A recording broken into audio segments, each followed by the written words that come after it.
Hey guys, I'm going to talk a little bit about fluids and filter changes.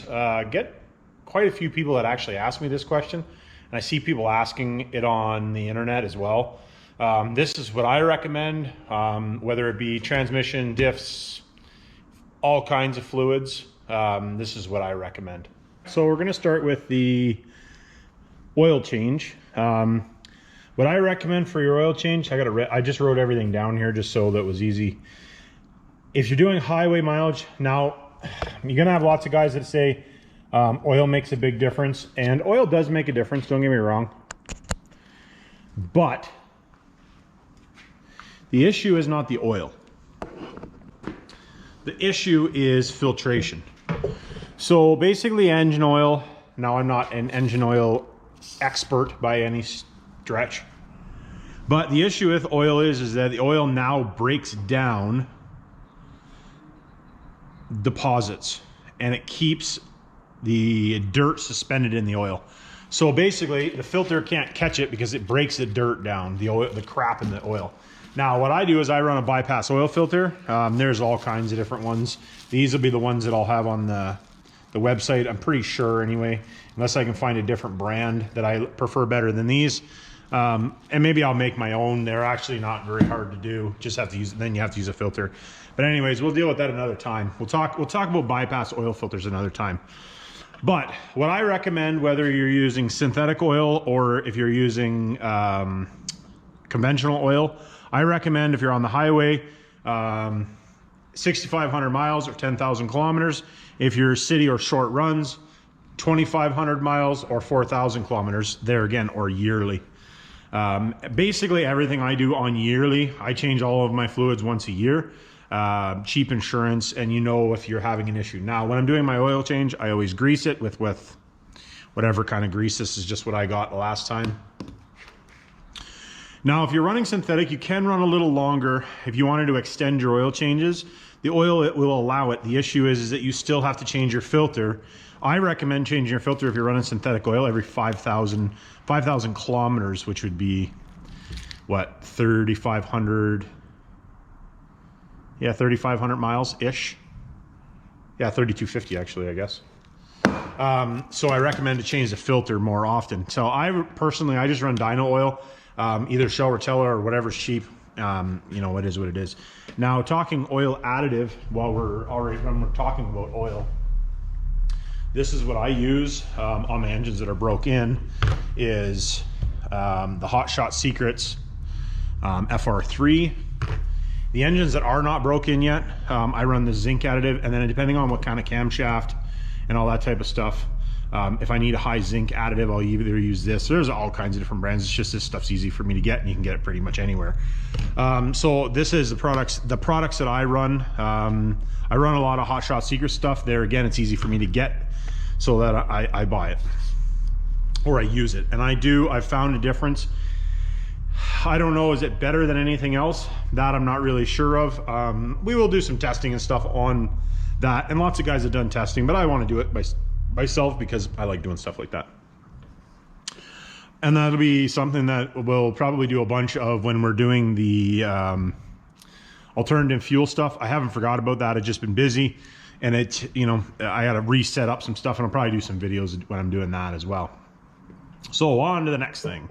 Transmission transfer case. I recommend doing the transmission or transfer case 25,000 miles or 40,000 kilometers. Just using, this is just what I had sitting on the shelf. So ATF +4 or whatever your transmission builder recommends. That's not what I use in my transmissions, but for automatics, but I use whatever automatic transmission fluid I'm using in my transmission, I use in my transfer case. And then for your, obviously your standard transmissions, you want to use it compatible with your transmission. And then on your automatics, change filter. Now I realize this is not the right filter. This is actually for a 904. Not even really sure why I have them. I have a couple of them on the shelf. These are the 727 style ones, are about that long. They're a little longer, but anyways. So there again, yearly. I change this stuff yearly in my trucks. I don't care how many kilometers I put on them. You know, if I've done very, very little kilometers on the truck, I won't put a new filter in it. I'll just dump and fill the oil. You know, like if I've done, let's say 5,000 kilometers, or, you know, let's say 5,000 miles even, I would just dump the fluid, put new fluid in it, and not change the filter, just because it's not enough kilometers to have to change the filter, in my opinion. So that's transmission wise. Now on to differentials. I use, myself personally, I use 80/90 in my diffs, and then I'll put a friction modifier or an additive like so in it, or something like that, whatever I happen to have to do. I do use CUTTERUP as well. I don't imagine you guys, maybe a lot of you guys probably have never heard of CUTTERUP. Actually, give me a comment down below if you've ever heard of CUTTERUP. It is a Canadian company, but it's big in the farming industry, or used to be, and same with the oil and gas industry. So some of you guys maybe have heard of it. But anyways, 75/90 synthetic, or an 80/90. You can go even 75/140 if you want. Just completely up to you guys as far as that goes. But there again, all of my trucks, I have a way to drain it out. I don't have to pull covers off. So I drain the oils, front and rear, once a year, put new oil in it. I use 80/90. It's cheaper than 75/90, and I've never had a differential failure running 80/90. So that is the reason that I run 80/90. And I change it so often that I don't see the point in spending the money. Now, if you were going to run synthetic, a good synthetic, you can run it longer. I honestly don't even know what they recommend for. It doesn't say. But this takes a grain of salt. Do whatever you guys like doing as far as that goes. This is what I recommend. Now going on to brake fluid and coolant. Brake fluid, I just use .3 cheap brake fluid. I change it once a year. Coolant, there again, I just use, technically if you're running a newer truck, you should use the recommended coolant. Is there a difference? I don't know. I've run lots of new trucks on regular coolant, never had an issue, but that's doing complete coolant flushes and getting all that other coolant out. Something else I would actually like to try out, I think when we put I don't know if we'll do the short box truck. Yeah, probably actually do the short box truck, because everything's going to be new. I actually want to run waterless coolant. I've never run it before, so I'm just curious to see what it's actually like. But I recommend, distilled water in your coolant. Should do distilled water, and change your brake fluid once a year. There again, I use cheap brake fluid, cheap coolant, because I change it once a year. And I've never, there again, I don't have failures. You don't have an acid content. Your brake fluid doesn't get too much water in it, because that's the reason brake fluid is no good.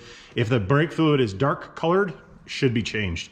Mine is always relatively clear because of it being that I change it all the time. So here nor there, like I said, this is what I do. And then filters, talking fuel filter, I didn't have one of the ones that a regular Dodge would take. So this is what I would use for a high efficiency on a fast unit.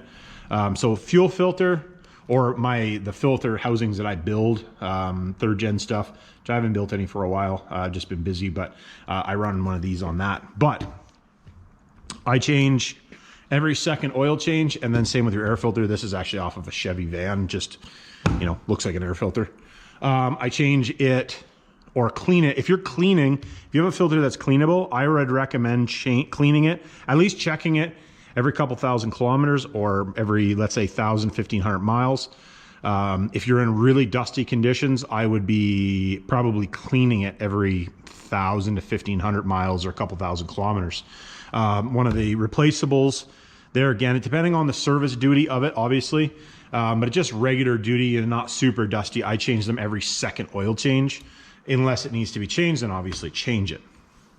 Most trucks do have an indicator when to change it, so then change it as the indicator tells you to, or I do every second oil change. I've found doing that, never have issues, unless you get a contaminant or something like that in the system. Then all right, then you have to do something about it, right? But so that's talking about most of the fluids. Oh, power steering fluid. Power steering fluid, there again, what I do is I just, it's just going to use whatever your recommended fluid is for the vehicle. I just use the same fluid that I use in my transmission transfer case. And all I do with that is I suck the oil out best I can, fill it, run it for a minute, suck the oil out, and then fill it. And I do that once a year. I do that once a year. Never had problems with my power steering system. on any of my trucks. So obviously it must do something because I've never had an issue. If I do have running hot or heat issues, and that's something when we put the tow rig together, I will be doing, is we're going to put a cooler on the system, because I know that my 3/4 ton on a day like today, it was like 40 degrees Celsius here. I shouldn't say 40, I think it was 36 or something. But still pretty hot, hotter than it usually is here. When the truck is hot, it's hard to steer. It's cool, it's fine, but as soon as it gets hot, it's hard to steer. And the truck does have miles on it, don't get me wrong. The steering box has miles on it, the pump has miles on it, so it is what it is, right? Now, the only other thing, fuel conditioner. There again, this is what I run. This is Diesel Extreme. I run this every oil change, and it just helps clean the system and, you know, that type of stuff. So, and this treats 40 gallons. The whole bottle does 40 gallons. So usually what I do for my truck is I just put half of one of these bottles in per oil change, and, you know, it keeps the system a little bit cleaner. Now, when the rest of the time I run fuel conditioner in every tank of fuel, no matter whether it's something mixed or, you know, like an alternative fuel or any of that type of stuff. Unless I'm using 100% bio, then I don't put anything in it. But anything else I put fuel conditioner in. Now, this is the fuel conditioner right now that I use. And then this one is, you know, 1 ounce per tank full, basically does a treatment, because never, very seldom are you putting a whole tank full in. But I think it does, what's 1 ounce do? 1 ounce is good for 25 gallons. So a little under 100 liters for the metric guys. So I think that is pretty much all I wanted to talk about on that. Like I said, I'll talk a little bit more about bypass filters another time. Just, you know, simplicity. Yeah, anyways, like, subscribe, hit me down in the comments. Questions, comments on this stuff. If you guys do stuff different, let me know down in the comments. This is what I do. I've had very good luck. I've been running trucks for many years with very little fail rate. And this is what I've been doing. So I don't know, obviously it must work, or my stuff will blow up more often. So don't get me wrong, my stuff still blows up, but that has more to do with me than fluids or anything like that. Just pushing stuff too hard, or, you know, when you're at 1700 degrees EGTs and you melt the piston, you can't really blame the oil on that. That's driver error. So like, subscribe, hit me down in the comments, and we'll catch you guys on the next one. Thanks for watching.